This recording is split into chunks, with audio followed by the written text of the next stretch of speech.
Doctor ortho Ayurvedic oil and capsule. अब दर्द भी घुटने टेकेगा। सुप्रीम कोर्ट ने दिया तरुण तेजपाल को 2 सप्ताह में सरेंडर करने का दिया निर्देश। 22 सितंबर तक करना होगा सरेंडर प्रमाण पत्र दाखिल। सरेंडर के बाद अपील पर मेरिट में सुनवाई होगी। लखनऊ के वकीलों के चैम्बर ध्वस्तीकरण मामले में सुप्रीम कोर्ट ने वकीलों की याचिका खारिज की। कहा, अवैध निर्माण को संरक्षण नहीं मिल सकता। सार्वजनिक जमीन पर अतिक्रमण हटाने का आदेश। पश्चिम बंगाल एसआईआर मामले में सुप्रीम कोर्ट ने चुनाव आयोग से मांगा विस्तृत डेटा। कहा, ट्रिब्यूनल में 80% अपीलें मतदाता सूची में नाम जोड़ने को चुनौती देती हैं। हटाए गए मतदाताओं की अपीलों को प्राथमिकता मिली। बॉम्बे हाईकोर्ट में मराठी भाषा नियम को चुनौती। याचिका में ड्राइवरों ने आजीविका पर गंभीर खतरा बताया। कहा गया कि नियम से लाखों प्रवासी ड्राइवर प्रभावित होने की है आशंका। मौलिक अधिकारों का है उल्लंघन।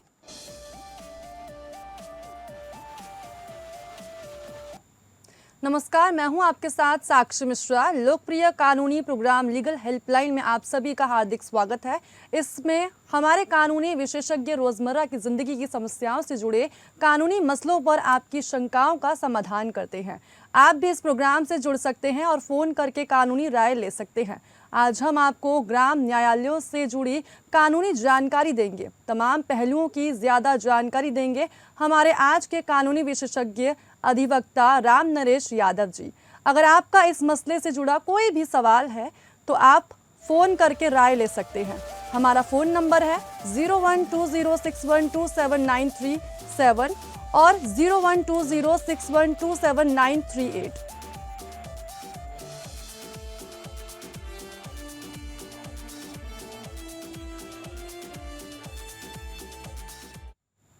सबसे पहले तो चलिए हम गेस्ट के पास चलते हैं, उनसे सवाल करते हैं ग्राम न्यायालय अधिनियम पर। सबसे पहला सवाल है कि ग्राम न्यायालय अधिनियम 2008 को संसद द्वारा किस उद्देश्य से पारित किया गया था और इसके प्रमुख उद्देश्य क्या हैं?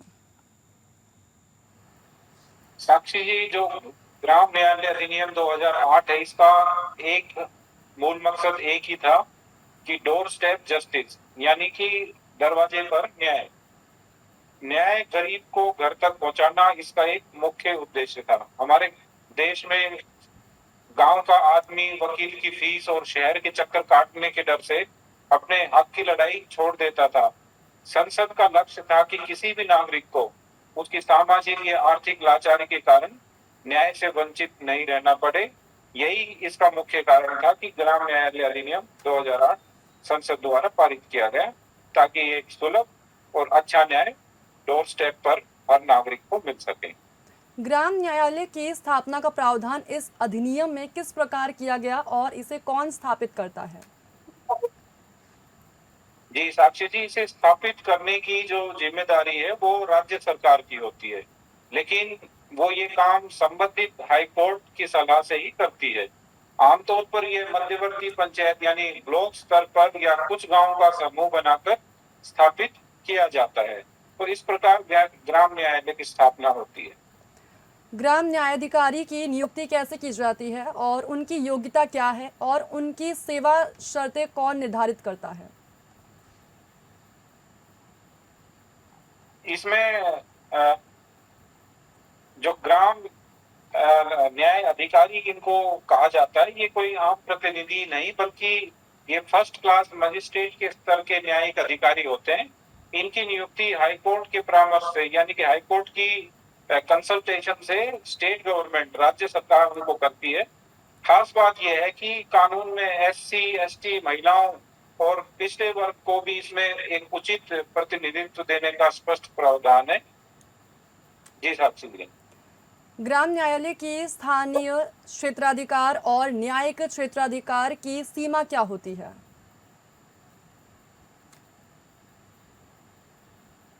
सबसे पहले तो जो इसे स्थापित जो किया जाता है ग्राम न्यायालय को, ये बहुत सरल है। इसके क्षेत्र अधिकार को 2 हिस्सों में बांटा गया है। सबसे पहला तो स्थानीय जो राज्य सरकार द्वारा तय किए गांव का इलाका, और ये सिर्फ एक कमरे में नहीं बैठती, बल्कि इसकी गाड़ी गांव-गांव जाकर चौपाल पर अदालतें लगाती है, जिसे हम मोबाइल कोर्ट भी कहते हैं। दूसरा, इसे दीवानी जैसे सिविल और फौजदारी क्रिमिनल दोनों तरह के छोटे और मध्य स्तर के मामले सुनने का अधिकार है, जिसमें हम कह सकते हैं कि 2 साल तक की सजा का जहां प्रावधान होता है क्रिमिनल केसेस में, वो ग्राम न्यायालय सुनने का अधिकार होता है। और जो पेटी सिविल इश्यूज है उसको भी, जैसे नाली का झगड़ा है, सड़क का, और जमीन के जो बाउंड्री होती है जिसको डोला बोलते हैं, उनके झगड़े को, इस टाइप के छोटे मोटे जो पेटी जो इश्यूज हैं उनको ग्राम न्यायालय तवज्जो देता है और उन पे सुनवाई करता है। ग्राम न्यायालय किस प्रकार के दीवानी और फौजदारी मामलों की सुनवाई कर सकता है? कृपया इससे संबंधित अनुसूचियों का भी जिक्र करें। साक्षी जी, अधिनियम में मुख्य 4 रूप से अनुसूचियां हैं। सबसे पहला तो फौजदारी, जो अनुसूची 1 जिसको उसमें दिया गया है, जिसमें चोरी, मारपीट, रास्ते का विवाद या शांति भंग करने जैसे अपराध उसमें शामिल है। दूसरा जो अनुसूची 2 है, जो दीवानी मामलों से रिलेटेड है, जिसमें खेत की मेड़ का झगड़ा, मजदूरी का पैसा ना मिलना, पानी का बंटवारा या कोई पारिवारिक फैमिली डिस्प्यूट है, वो इसके अंदर आते हैं। अब अनुसूची 3 और 4 यह केंद्र और राज्य सरकार को अधिकार देती है कि वे समय समय पर इस सूची में नए मामले जोड़ सके। तो ये स्टेट गवर्नमेंट और सेंट्रल गवर्नमेंट को ये राइट है कि कोई भी जो ऊपर दिए गए जो अनुसूची 1 और 2 में कोई भी विवाद शामिल नहीं है, तो केंद्र और राज्य सरकार अपने तरीके से नए मामलों को जोड़ सकती है। ये अनुसूची 3 और 4 में दिया गया है। क्या ग्राम न्यायालय को संज्ञेय मामलों पर भी अधिकार होता है? अगर हाँ, तो किन शर्तों के तहत होता है? हाँ, बिल्कुल। ग्राम न्यायालय कॉग्निजेबल ऑफेंस में भी उनके ऊपर अधिकार होता है, लेकिन एक शर्त के साथ। वह अपराध ऐसा होना चाहिए जिसमें अधिकतम 2 साल तक की सजा का प्रावधान हो। यहाँ कोई लंबी सुनवाई नहीं चलती, बल्कि समरी ट्रायल यानी एक संक्षिप्त विचारण के जरिए झटपट फैसला न्याय जो ग्राम न्यायालय के द्वारा किया जाता है। तो सबसे पहली कंडीशन यही है कि जो अधिकतम सजा का प्रावधान 2 साल हो।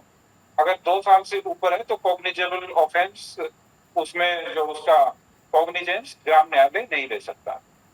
ग्राम न्यायालय में दीवानी मामलों की सुनवाई की प्रक्रिया क्या होती है? क्या ये प्रक्रिया भारतीय दीवानी प्रक्रिया संहिता से भिन्न है? जो ग्राम न्यायालय है उसमें, रिपीट करेंगे साक्षी जी, क्या सवाल था? जी, मेरा सवाल ये है कि ग्राम न्यायालय में दीवानी मामलों की सुनवाई की प्रक्रिया क्या होती है? क्या ये प्रक्रिया जो है वो भारतीय दीवानी प्रक्रिया संहिता से अलग होती है? ग्राम न्यायालयों में मैंने अभी बताया कि सिर्फ जो समरी ट्रायल की तरह इसमें होता है। तो कोई भी मामला जो समरी यानी कि जिसमें एविडेंस बहुत ज्यादा ना हो, गवाहों को जो क्रॉस एग्जामिनेशन और ये ना हो, एक समरी ट्रायल के जितने भी मामले हैं सिर्फ वही ग्राम न्यायालय में आते हैं। अगर मामला जिसमें पूरा एविडेंस चलता है और एक कंप्लीट ट्रायल होती है तो वो प्रॉपर सिविल कोर्ट में जाते हैं, ना कि ग्राम न्यायालय में। क्या ग्राम न्यायालय लोक न्याय या सुलह की प्रक्रिया को बढ़ावा देता है? अगर हाँ, यानी अगर ऐसा होता भी है तो उस प्रक्रिया का वर्णन करें। बिल्कुल साक्षी जी, इसमें कोई गुंजाइश ही नहीं है। ये तो इसका सबसे पहला फर्ज है। जो सेक्शन 26 है उसके तहत जज फैसला सुनाने से पहले मामले को सुलहकर्ता यानी कंसिलिएटर को सौंपता है। अगर दोनों पक्ष आपस में हाथ मिला लेते हैं तो कोर्ट उसी समझौते पर मोहर लगा देता है। और जो सबसे अच्छी बात है कि सुलह से जो हुआ फैसला है उसकी कोई भी अपील नहीं होती और किस्सा हमेशा के लिए खत्म हो जाता है। यानी कि ग्राम न्यायालय का जो फैसला है वो एक तरह से लोक अदालत की तरह कार्य करता है। ग्राम न्यायालय के फैसले की अपील कहाँ की जा सकती है और किस समयावधि के भीतर अपील दायर करनी होती है? अपील का रास्ता उसके अंदर बिल्कुल दिया गया है। फौजदारी का अगर कोई है ऑफेंस जिसमें क्रिमिनल ऑफेंस है तो उसकी अपील सेशन कोर्ट में हो सकती है। दीवानी मामले में हम डिस्ट्रिक्ट कोर्ट जा सकते हैं। फैसला आने के 30 दिन के अंदर अपील करनी होती, यानी कि उसमें एक समय सीमा दी गई है कि कितने दिन के अंदर अपील दायर कर सकते हैं। तो इसमें 30 दिन का टाइम दिया गया है अपील करने का। और ऊपर की अदालत को भी, यानी कि जो जो हायर कोर्ट है जहाँ अपील करते हैं, तो उनको भी ये उसके अंदर डायरेक्शन दी गई है कि 6 महीने के अंदर उस अपील का निपटारा किया जाए। क्या ग्राम न्यायालय की कार्यवाही में अधिवक्ता की उपस्थिति अनिवार्य है या पक्षकार स्वयं भी अपना पक्ष रख सकते हैं यहाँ पर? जी साक्षी जी, बिल्कुल नहीं। यही इसकी सबसे बड़ी खूबसूरती है कि ग्राम न्यायालय में वकील को ले जाना अनिवार्य नहीं है। गांव का आदमी बिना किसी वकील के अपनी देहाती भाषा में खुद कटघरे में खड़े होकर अपनी बात रख सकता है, और अगर किसी को कानून की मदद चाहिए तो सरकार उसे मुफ्त में वकील मुहैया कराती है। ये एक्ट के अंदर दिया हुआ है।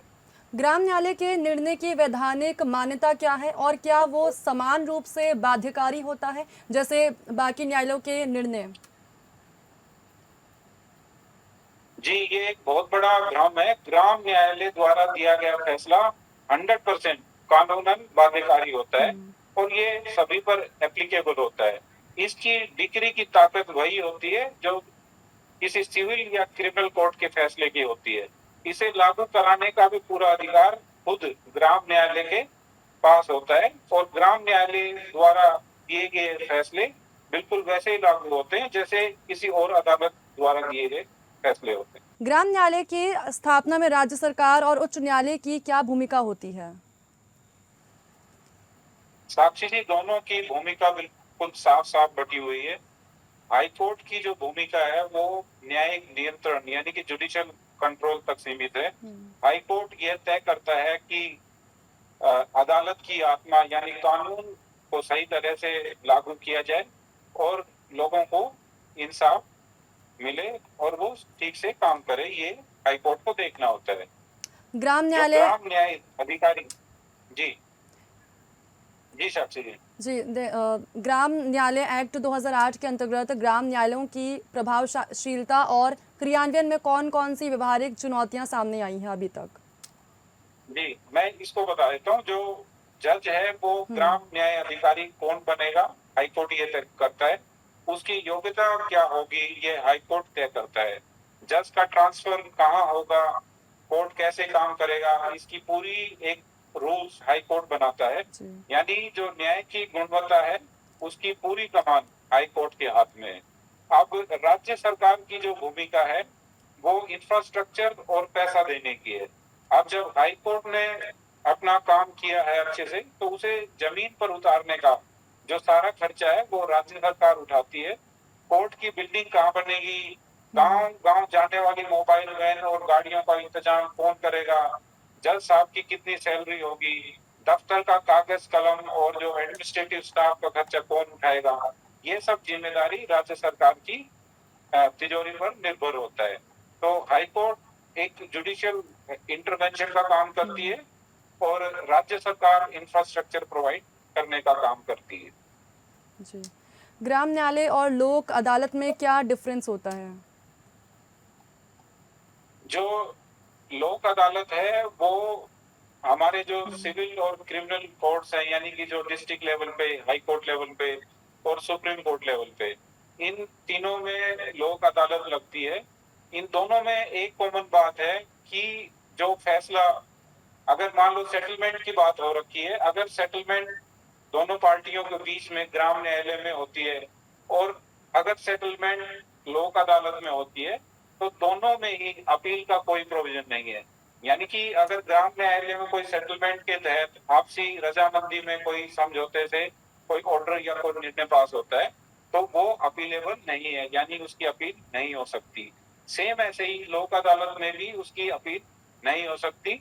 बस फर्क इतना है कि वो एक विलेज लेवल पे है और ये हमारे तीनों उस पे, डिस्ट्रिक्ट लेवल पे, हाई कोर्ट लेवल पे और सुप्रीम कोर्ट लेवल पे।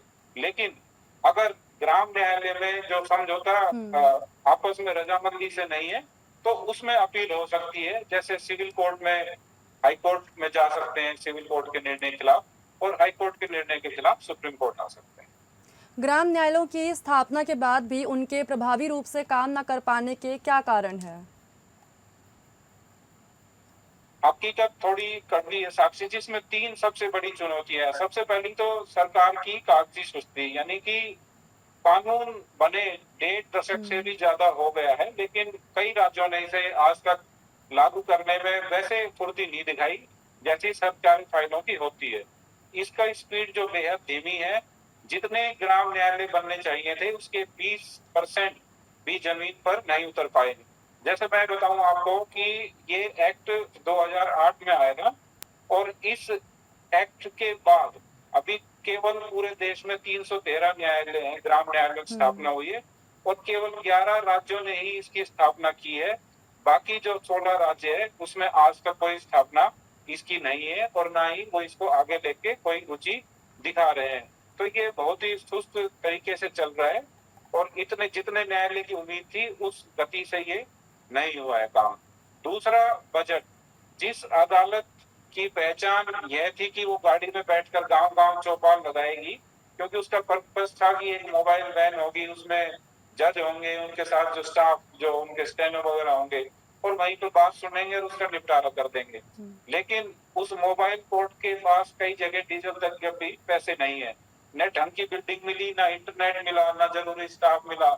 तो बिना बजट के ग्राम न्यायालय को चलाना बड़ा ही मुश्किल काम है।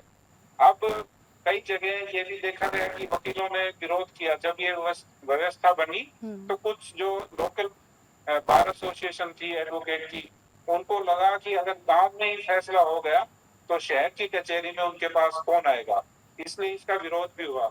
और सबसे दुखद बात, खुद गांव के उस आदमी को जिसके लिए कानून बना था, आज तक सही से उनको ये पता ही नहीं है कि उनके घर के पास ऐसी कोई अदालत मौजूद है। यानी कि न्यायालय आने के बाद भी उसकी एडवर्टीजमेंट नहीं है और लोगों के पास उसकी जागरूकता नहीं है कि वो ग्राम न्यायालय जाकर अपना मुकदमा सुलझा सके।